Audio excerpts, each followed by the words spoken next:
folks. Just to introduce myself, my name is Paul Welch, for those of you who may not know me. I'm currently the acting chair of the Discovery Programme, and just want to welcome you all this afternoon to the second in our series of seminars on our topic of developing a research framework. And I am really delighted that we are running this series because it's part of the Discovery Programme's drive to engage with the wider archaeological community and the sector in general, and to try and get meaningful teams together so that we can develop further our research and communicate it to you. The first and foremost, just a couple of little things pointers in relation to the running of today's presentation. If you wish to ask a question, you will have the opportunity to do so, or in fact, indeed, to make comments. You can do this by typing your questions into the Q&A box, which is you'll find at the bottom of your screen. Many of you are probably used to this by now. But please put your name into your name box and with any questions. So if you'd like to make a comment yourself, or if you prefer to have the chair read the question or somebody comment for you, that is also okay. On screen will be able to hear your voice, but they won't be able to see you. And just to note that. Also, in particular, the entire webinar, including the discussion and the questions, will be recorded, and they're going to be published on our YouTube channel, excuse me. So if you ask a question, however, and don't want it to be included, be sure to notify us as soon as possible so that we can edit the video and edit you out before the loading it onto our YouTube channel. Now, just to remind you, this is the second of our series of seminars, and the next one will take place on the 1st of October, and it's going to run throughout October. We have 4 on every Thursday at this time in October. And you can sign up for the rest of the series on Eventbrite using the same link you used for this webinar. And also, you can see a list of webinars on our website and on our social media as well. So without further ado, I look forward to the continued participation in this series myself, but most especially, I'm really looking forward to today's presentation by Dr. Jessica Smyth from the School of Archaeology at UCD on the research framework established for Bóinne World Heritage Site. In that regard, may I say it is my privilege to hand you over to our chair for today's session, Michael MacDonagh, Chief Archaeologist with the National Monument Service. Thank you all. Michael. Thank you very much, Paul, and a very good afternoon to everybody. A very happy lunchtime.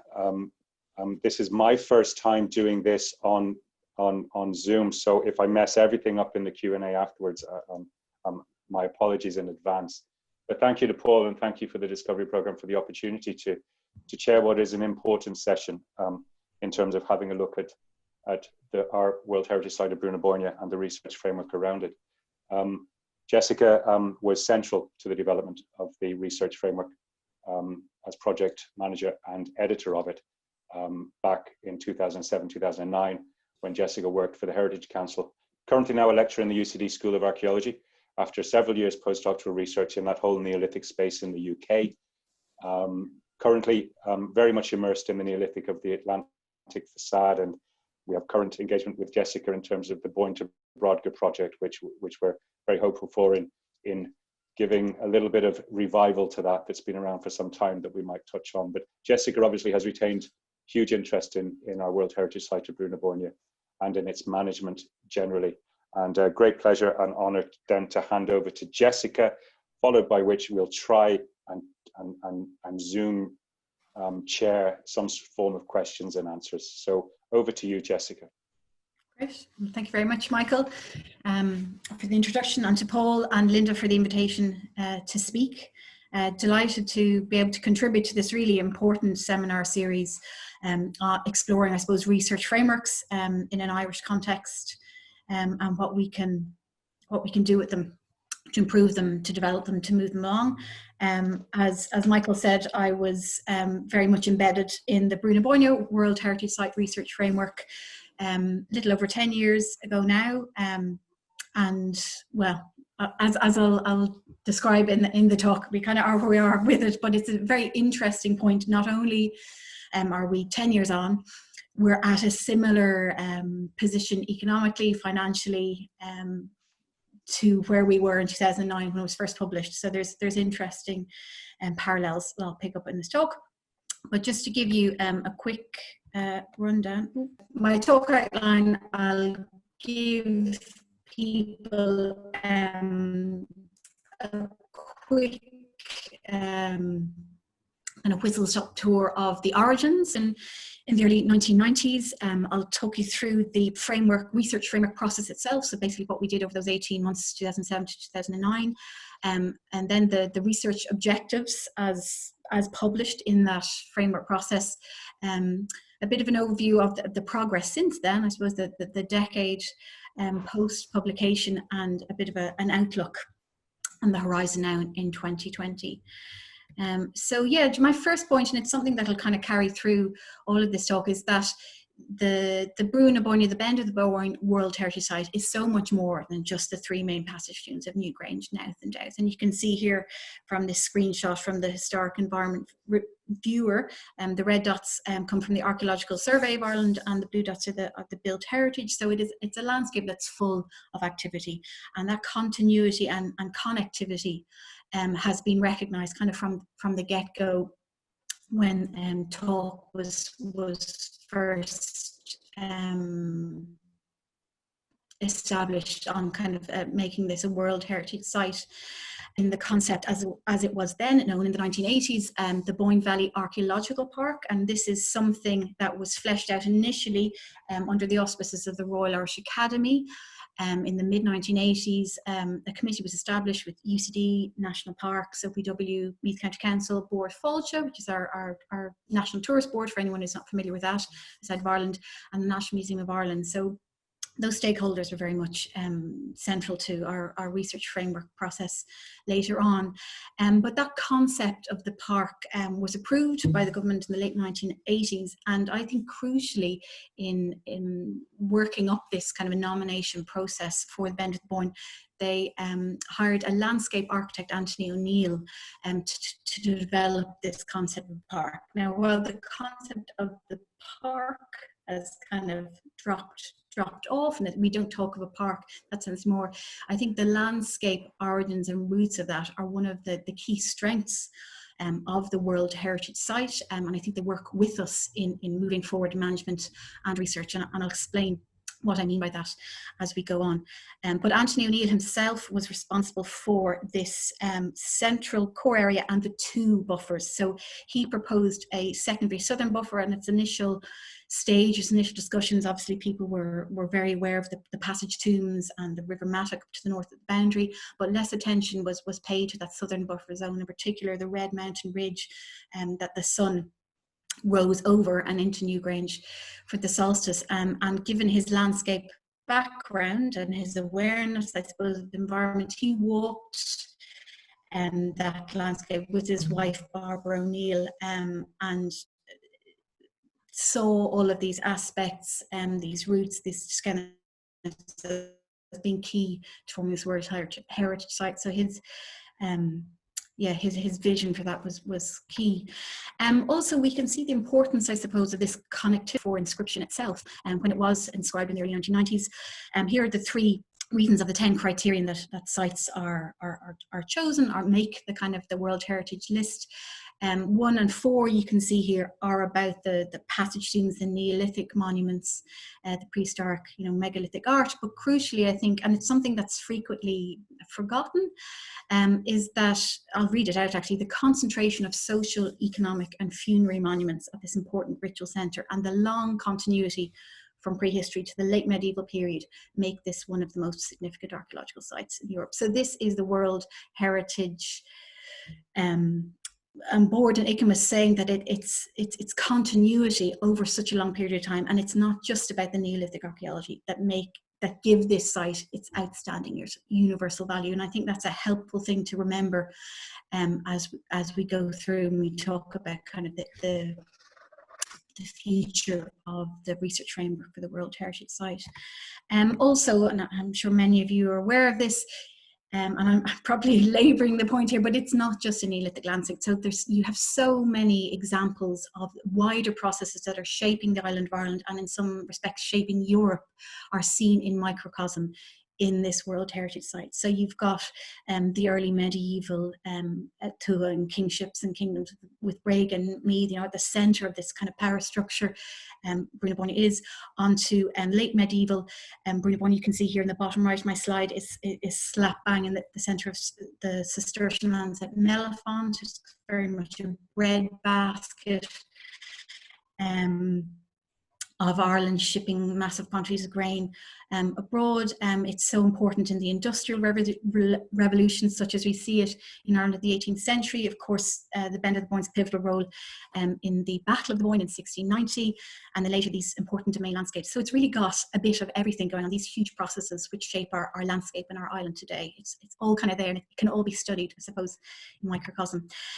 A final word on the, I suppose, again, labouring the point on the configuration of the World Heritage Site and why this bounded, connected landscape makes it so much easier to manage and to see it as a whole.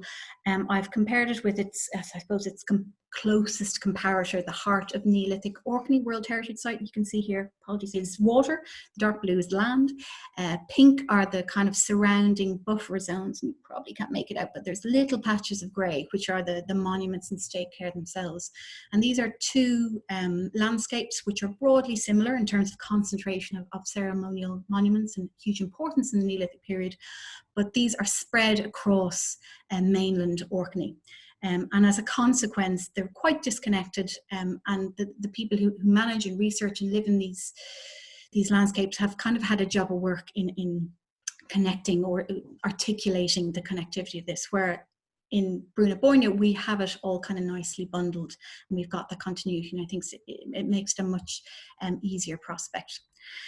So moving on, why are research frameworks important for World Heritage Sites? Well, I suppose cynically you could say they're kind of mandated in the World Heritage Convention. So Ireland is a state party which has ratified the World Heritage Convention, and as a state party that has done that, it has agreed to endeavour to develop scientific and technical studies and research.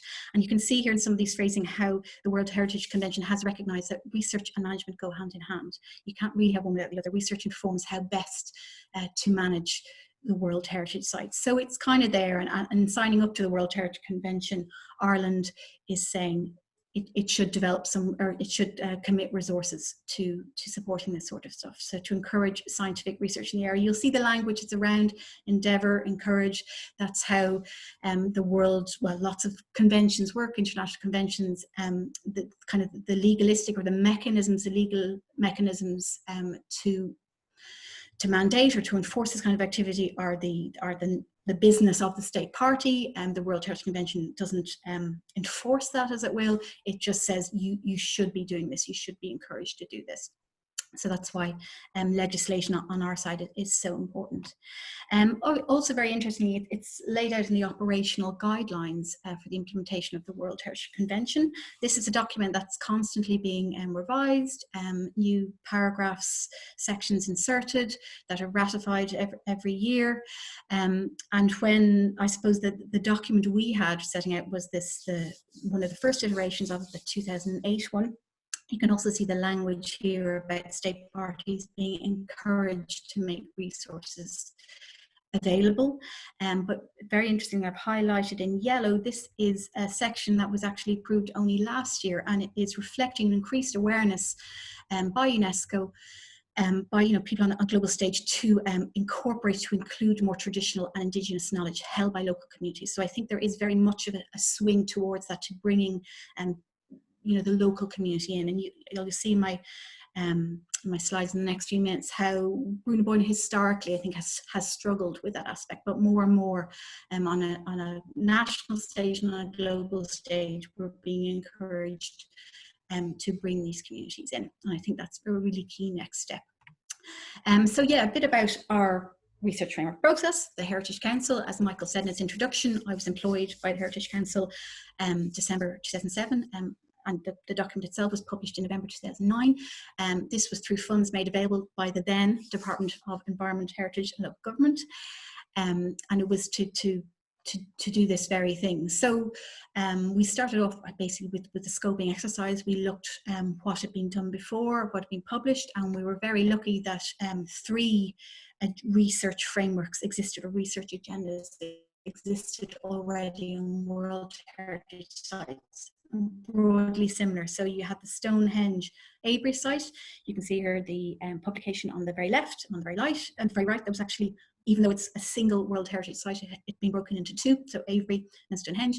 And also we're very strongly influenced by the Heart of Neolithic Orkney research agenda, which had, I think, only fairly recently been published. So it was very much our intention from the start to learn from all of these processes, learn from the people involved with those, and see where they went right, or where they think they went right, where they might have gone wrong, where they'd like to improve. So we're very lucky to have that starting off. And we quickly kind of took the best of both worlds, I suppose. The research agenda, it was felt by one of our partners there, Jane Downs, heavy on the agenda, not a lot to kind of push it forward, so to prioritize, strategize. Whereas the Stonehenge document was, I mean, it was a big, thick yellow book. You'd get lost in all of the things it tried to cover. So we thought kind of a happy medium between those 2. We wanted something punchy, concise, strategic, but also have sufficient depth. We also recognised at a very early stage this was all about stakeholder engagement, and given the kind of rough ride that the World Heritage Site had, and particularly the centre, and the ongoing tensions with the local community, who felt they kind of missed out when the site was inscribed. We recognised we had to bring these people in, so we were conscious from the very start we would bring in stakeholders from the university sector, the state sector, local stakeholders, county council, the local historical society, and also that expertise from a previous framework process. So Jane Downs up in Orkney College was a really key player there. So we formed a research committee out of all these groups, and we linked that in to workshops, to a series of public seminars, and these committees also generated our content. So it wasn't just me writing it all, it was lots of kind of inflow of communication. So basically, as research frameworks go, we figured out it's kind of a 3 tripart structure. You've got an assessment, which is kind of the scoping of it. You've got an agenda, which sets out kind of the gaps, what you're going to do with it, and then the strategy, how you're going to, reiterating my point that the Bóinne landscape is much more than just the Neolithic period. We knew we would need a series of working groups and a series of different expertises covering all of those periods, but also not just kind of about the chronology, about different aspects. So natural heritage needs to be brought in there, the vernacular built heritage, survey, management and interpretation. So all these aspects were reflected in 8 chronological and thematic kind of working groups. So small groups of people headed up by a member of that research committee, and they worked among themselves to flesh out what we needed, and that kind of fed into me as a project manager. So that kind of assessment, that scoping exercise, led on to a 38 question research agenda. So we tried to structure it under kind of 5 headings. Again, 38 research questions is quite large, but they fell into these sorts of topics. So politics and power, the living World Heritage Sites, so acknowledging these living landscapes and farmers and residents in the area. And then the final prong, which was we recognised kind of vital, was this strategy. So how to push that agenda forward. So that was further kind of filtered down into 18 research objectives, which again was kind of themed under four headings, and it's a very this kind of 1-page research at high priority, which was red, medium priority, orange. We didn't have any low priority because we thought it would kind of defeat the purpose, but we tried to kind of prioritize certain actions there, and that's where it stood in 2009. In terms again of communication, consultation, dissemination, we were very, very aware across the whole 18-month process how crucial this was, and how we needed to kind of up our game, especially in terms of the local community who had been kind of left out of this sort of discussion. So each of our steps, the research assessment, agenda, strategy, was tied into 3 public seminars, which was communicating kind of where we were at in the framework process, and was held centrally in the Cunningham Arms, a very historical inn related to kind of antiquarian travel into the World Heritage Sites. That was in the Cunningham Arms in Slane. I think you went there in a very dark slide, introducing the day. But so we had that public phase. We had 2 phases of consultation in June and December 2008. This was consultation from experts, professionals, the public, all sorts. It was just kind of thrown out there. Then we had a further external review, an expert external review in summer 2009, and then finally both a summary document, so a kind of a bite-size document, and the full research framework were generated as downloadable PDFs, and they were hosted on the Heritage Council website, which they still are. So again, that was key in our minds to make this accessible as possible, and that people could continue to refer to it. We were determined it wasn't going to be a dusty book on a shelf that nobody kind of looks at once it's done. So these were kind of our mechanisms. So this is what we came up with a decade ago, just over in 2009. As I said, 18 research objectives. The bolder font indicates those ones we classified as higher priority, whereas the non-bold are kind of medium priority. And you can see thematically how we attempted to group them. I'll comment in a few minutes about how successfully or not these kind of follow through. But obviously, I don't need to remind, I suppose, any of you that the timing of the publication of this framework was good and bad in one ways. It was good in that we got it out. Before the shutters came down, basically on the cash flow, and time and energy and resources and headspace was diverted, understandably, elsewhere. But we did get it out, and I think the process that we engaged with, the openness of that, the care and attention we gave to structuring it, strategizing it, and making it accessible, I think has ultimately stood this document in very good stead. And while there might have been a kind of a quieter period, the intervening 10 years, it's still proved tremendously useful, and I'll explain what I mean about that now. So there's been more than a few actually. It's not all grim. There's been quite a lot of research that's kind of ticked along in the past 10 years. So I'll start with the university-led research. This was quite an early one, out of the blocks, funded by the Heritage Council's InStar project, that was kind of leading on from the LiDAR survey that Meath County Council and others helped commission in 2007, which was very early form LiDAR survey, quite low resolution by our standards today, but kind of groundbreaking in the sense of a whole landscape that you could manipulate and examine and explore really for the first time. So the Boyne Valley Landscapes project, which was kind of led by UCD, Steve Davison UCD, and involving a large number of other universities across the UK and others, was about kind of working with that data, building on that data to examine the landscape and river history and the paleoenvironmental records, things like that. And there's also a lot of work done, again, connected to the LiDAR work on appraising the henge identification and classification across Meath, so building on the great work of Geraldine Stout, but examining through remote sensing other similar monuments. So that kind of greatly expanded our understanding of these. Again, building on further from that remote sensing and pushed ahead by Steve Davis, yet a lot of work, which really since 2012 has hopefully you can see from that illustration, has actually covered an awful lot of ground in the core areas. This is all geophysical remote sensing, which is done initially on a bit more ad hoc basis with the University of Vienna and Southampton, but more systematically in recent years to these kind of large summer programs enabled by the RGK in Germany, in Frankfurt. So that's been a really successful partnership that's just kind of, ploughed along steadily, adding this and adding to this.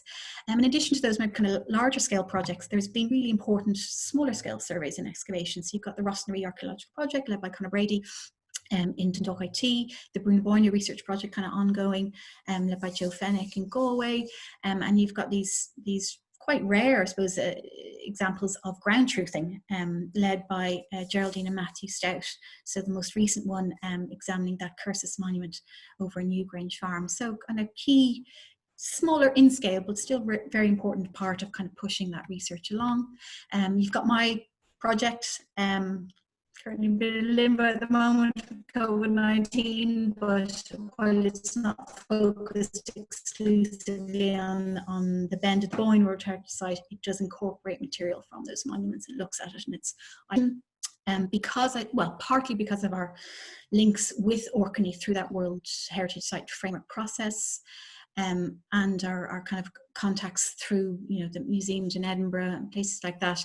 There has been I think a closer level of interaction and communication with Ireland and Scottish Neolithic research agendas. So this is one such initiative led by Gabriel Cooney, Nelson Sheridan, the Boinne to Brodgar project, which is trying to bring all of this research expertise and plans and funding together in kind of an umbrella initiative to push forward the research agenda of this time period in these areas. So that kind of links into a lot of them. So it's been important in keeping those relationships going as well. In terms of state-led initiatives, there's been several, some huge, some smaller, but again typically long, mapped a whole series of monuments across Europe. It included the interiors of Knowth. For example, you've got the bringing to publication of the magisterial volume 6 of the Knowth excavations, and I know further volumes are ongoing. So really long-term sustained effort from the departments here, again facilitated by the ORIA. And of course, very importantly, the season of aerial reconnaissance recently in that very hot summer 2018, which again is concerned with connecting back up, I suppose, this landscape. So in addition to kind of university and state-led, there's also important pockets, I don't know, infill of commercial, private sector, individual interest, you call it what you want, you know, filling in the gaps. So Bronze Age archaeology, for example, which for a long time was thought to not exist in the Bend of the Boyne. That's been kind of on the left-hand side, top left, examples of small, relatively small digs that are just carried out as part of archaeological mitigation on small-scale development in the World Heritage Site.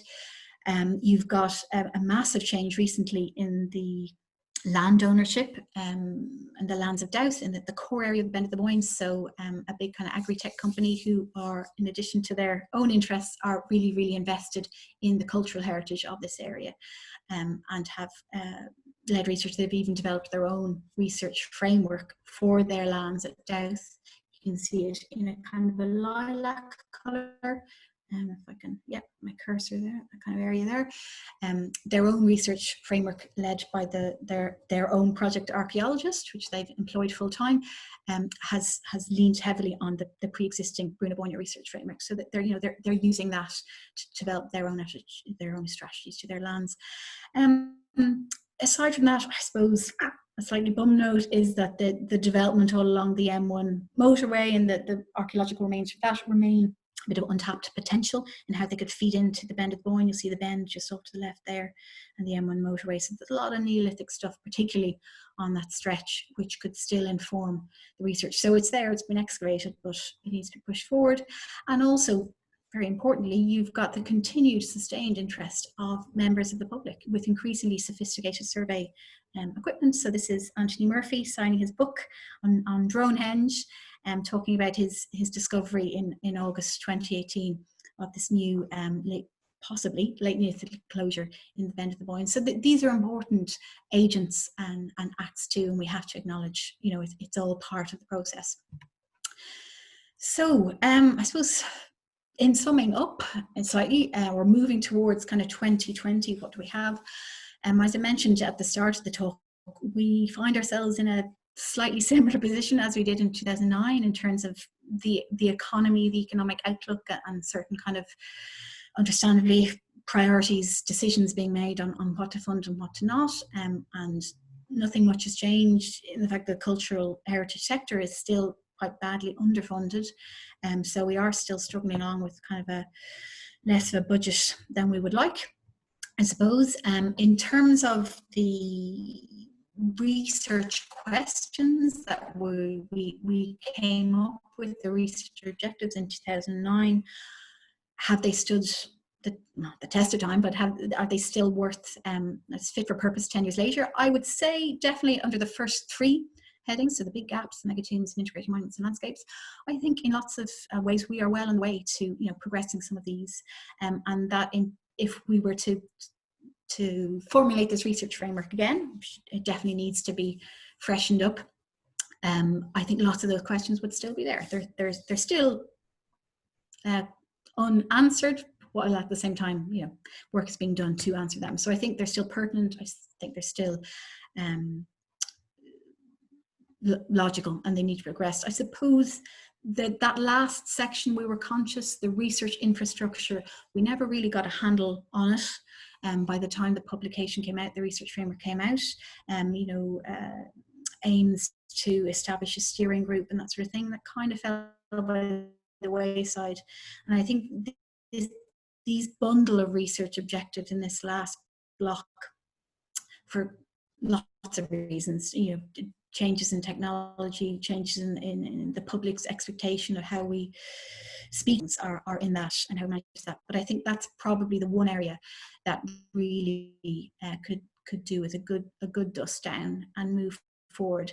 And I think just as we looked to the World Heritage Convention and the understanding of what World Heritage is in 2007, 2008, we're drawing this up, I think it is well worth revisiting that again, especially these newer concerns with incorporating the voices of traditional knowledge, Indigenous knowledge, local communities. So I think that's really something that could be sharpened up and brought forward, I suppose, into the next phase of this research framework.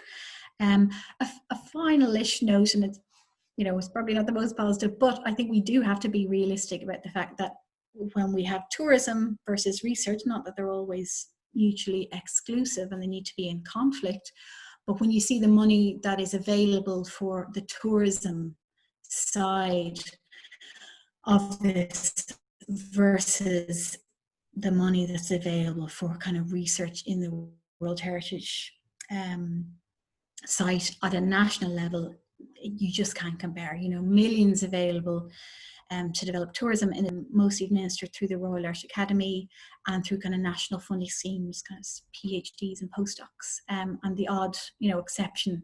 I was lucky enough to get an RSC laureate with some kind of decent money in that. So it will be a struggle. I'm not saying it's impossible, but we do need to be realistic about where the funding priorities currently lie, and either seek to change that or to influence in a certain way, or else be kind of realistic in what we can aim. So I think I'll wrap it up there. Thank you very much for your attention and for your patience with the technology, and I'll open it up to Michael for questions. Thank you. Thank you, Jessica. Thank you, Jessica. I think that worked really well. There was the odd little slowdown of the audio, but I think I'm pretty sure everybody got it. That I think it's something called bandwidth, or something that I know nothing about. But hopefully the next session. I just want to thank Jessica. Obviously, in advance of today, I took the research framework down off that dusty shelf, and it's remarkably robust in my view, and still highly relevant in terms of the questions posed. It is a really wonderful document, and is not dated by any means. And my credit to you and the Heritage Council and all those involved, including colleagues in my own department at the time, for input into it. I agree. It is the last of the recommendations that I think is actually where the priority needs to lie, in establishing the coordinated structure to look and refresh this framework. And the state has a role to play there. What I would say before we open up for questions is that we need to make sure that we don't now look at COVID in the same way we looked at the Great Depression of 2008 and use COVID as the excuse for the next 10 years to say, well, we couldn't do anything because COVID arrived. And so what we need to do is build the partnerships that are necessary and the structure and the infrastructure to bring those partnerships together. And it is that, I think, that is key, and that I think has been missing, because everybody sort of works in their own little silos and there hasn't been that necessary coordination. So the very final, if I remember, it's number 18, which is established the steering group, I think is something that we as a department can commit to, and we'll work with our new minister and with a commitment to World Heritage policy that we're looking at building into a new national heritage plan.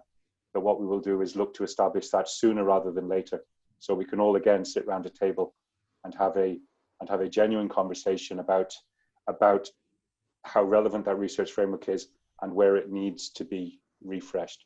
There've obviously been some wonderful discoveries since, which you've touched on, and I see some of those individuals involved are joining us here today, and they may have things to say about that. I'm seeing a question from Francis asking, was any research done before the M3 was built? Not really relevant, I would argue, Francis, to today, but obviously the M3 motorway had its standard level of assessment prior to its construction. So maybe you're referring to the M1 that Jessica referred to, but either way, I'm not sure of its exact relevance to this, but you may clarify that on the questions and answers. Anthony Murphy is asking, I'm just not sure whether you want me to read that out or come in, Anthony, so I'm going to read out because it's not clear, is in terms of the big gaps, how much do the discoveries of 2018 fill in the master chronology? And are we any further on with understanding settlement? So Jessica, I'm going to throw you under a bus with that and throw that over to you for your thoughts. Well, I think kind of Anthony gets a nail in the head there. I'm sure he knows the nature of aerial survey is, while you can be quite sure you have monuments, morphologies of a certain period in time, you don't know until it's done.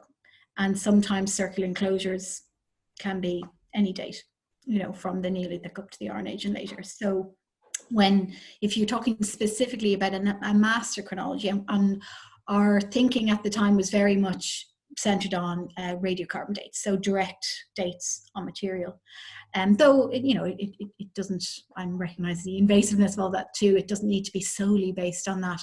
But I think the difficulty, if you start trying to fit everything that's been uncovered over the past years in chronological parameters without a certain amount of ground truthing, you won't always get it right. So yes, it will inform it, but I think, and Mike even referred to this before, there needs almost to be a kind of a consolidation phase at this point, where we have a large swathe of mapping, either through remote sensing, aerial surveying, both, and just to go through it now all and see what's the most likely scenarios, and then seek to verify that through, targeted excavation or targeted work, further work.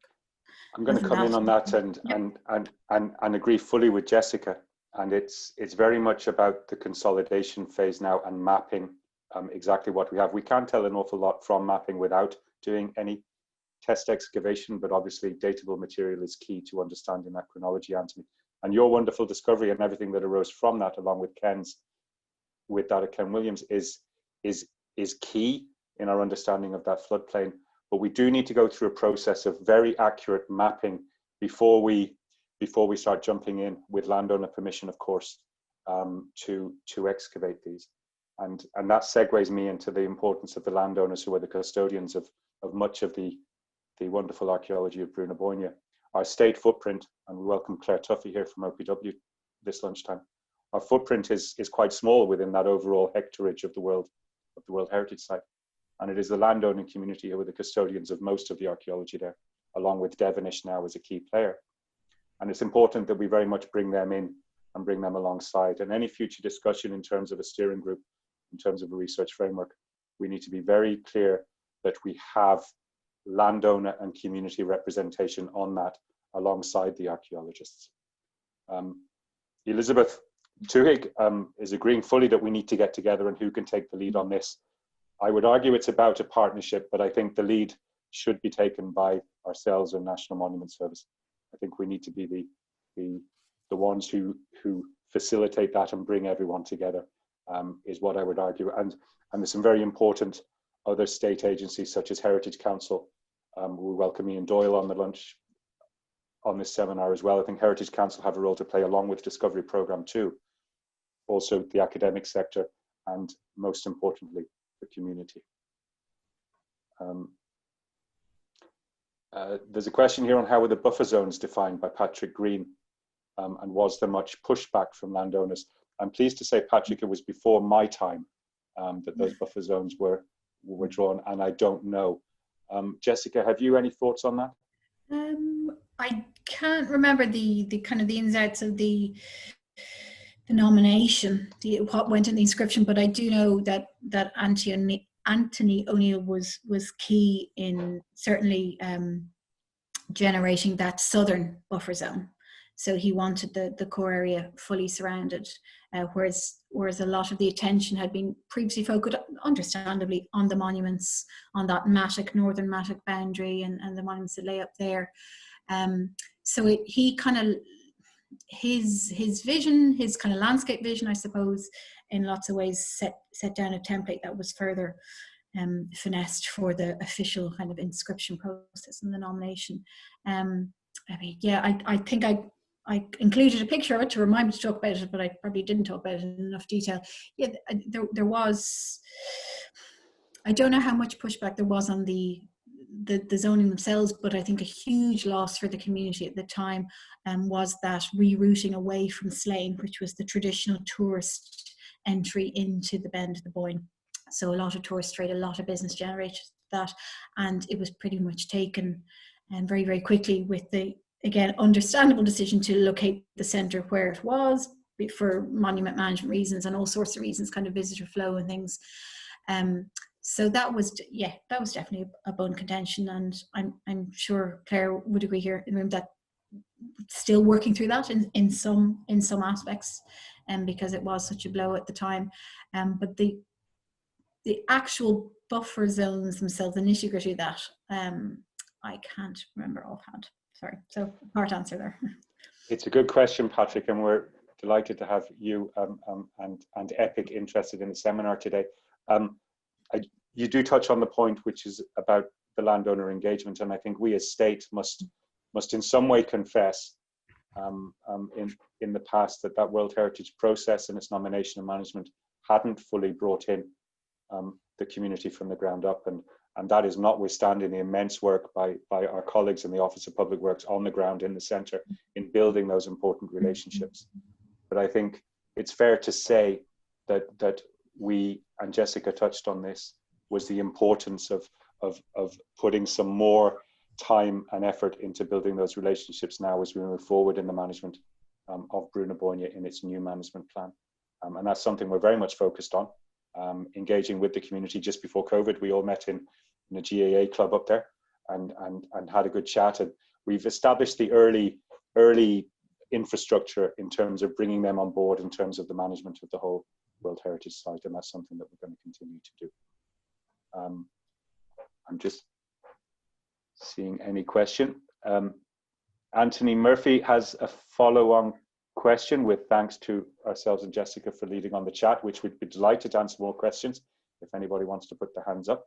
Anthony's follow-on question, if he may be so bold, and I'm quoting, is what is the likelihood of the excavation or part excavation of any of the Bóinne henges in the near future? I'm going to give my thoughts on that first. And again, Anthony, as I know you will know, that is not a conversation we should be having in a room without the landowner in that room. And I'm going to say that from the off. And so I don't want to really get too much into it, because it's really important that farming community be there as part of any future discussions in terms of what we do with monuments that are on their land. The principle, though, in terms of likelihood, as I said, my own view is we need to continue with the mapping first, and we have Tom Condit and Mark Keegan in National Monument Service are continuing to work on some mapping of the discoveries made following your and Ken's discovery in 2018. And I think then what we'll do is we as the state will make a call to establish a steering group to have a look at the research framework, and we can answer those questions that you're asking, as in what is the future strategy. But again, the landowners need to be in the room when we're having those discussions. I think, Michael, it's also pertinent to mention that in terms of that whole connected landscape through time that I talked about earlier, it's in some ways an issue for, you know, risk registers and things like. There's a huge amount of, for example, vernacular heritage that was really on dodgy ground back in 2009.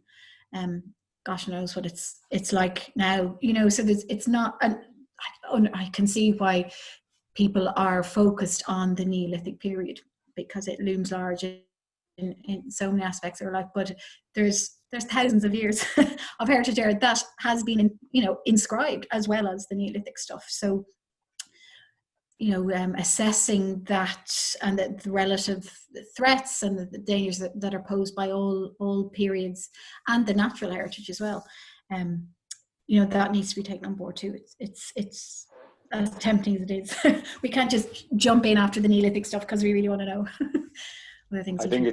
I think it's a really important point, and I'm going to pick up on the positivity that Jessica brought in at some point, which was the immense work that's being done by individuals here, and the different strands, including Devonish and Steve's work with the German geophysicists and others, in terms of that interest and that positivity towards understanding of that landscape. It just needs that little bit of coordination, and that is, I think, is the role of the state party to the World Heritage Convention, which is ourselves in National Monument Service. That is our role, to be able to bring that together, bringing everyone in. But I think the investment by the state in the OPW Centre is important, as a sign of the commitment of the state and to Claire and her team down in the Bóinne Centre.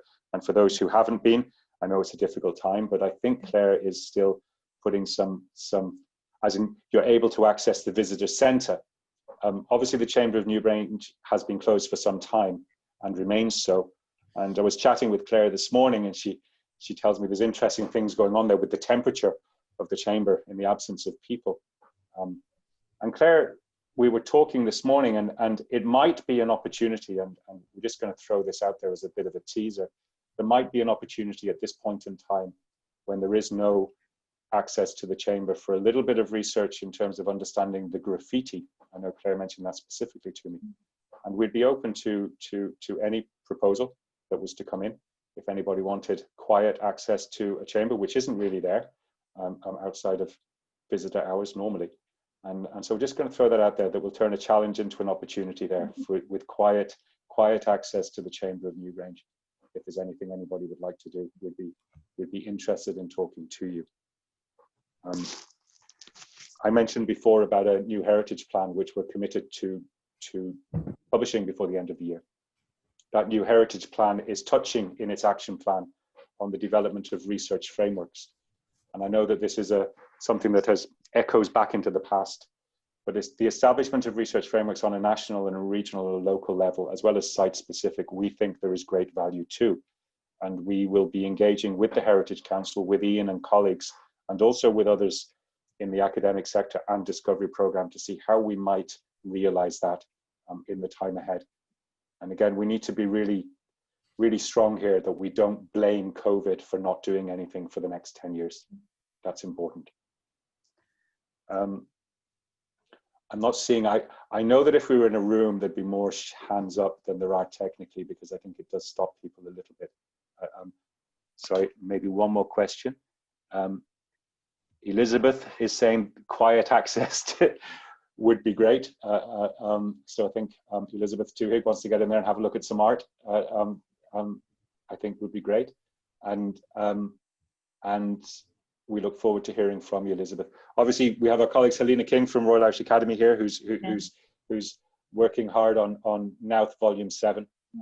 As Jessica said, they are tremendous volumes, and we look forward to that.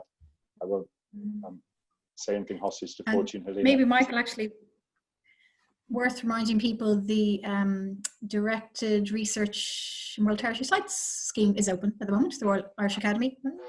So yes, that opened on Tuesday. Our academy friends and the department happy to support the directed research schemes for this year.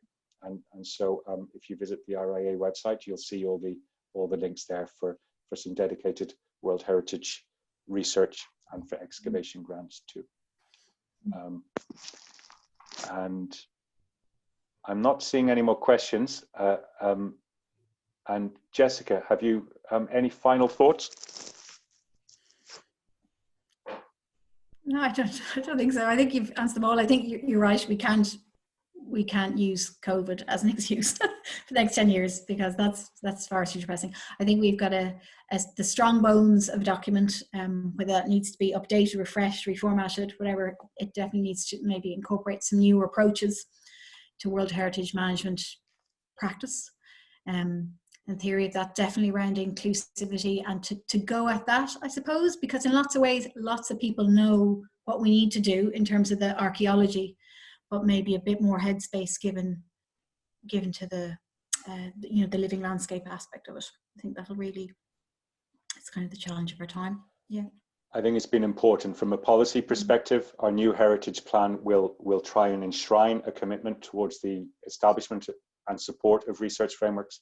It will also call for the writing of specific World Heritage policy, which is a gap. And indeed, our new National Monuments Bill, which we would hope, or Monuments and Archaeology Bill, which we would hope to start going through the Oireachtas in the coming period, will also put for the first time in Irish domestic law the legal basis of World Heritage Site, which is not there. So that, again, we hope will be another statutory and policy link to be able to build World Heritage support and investment in our World Heritage sites.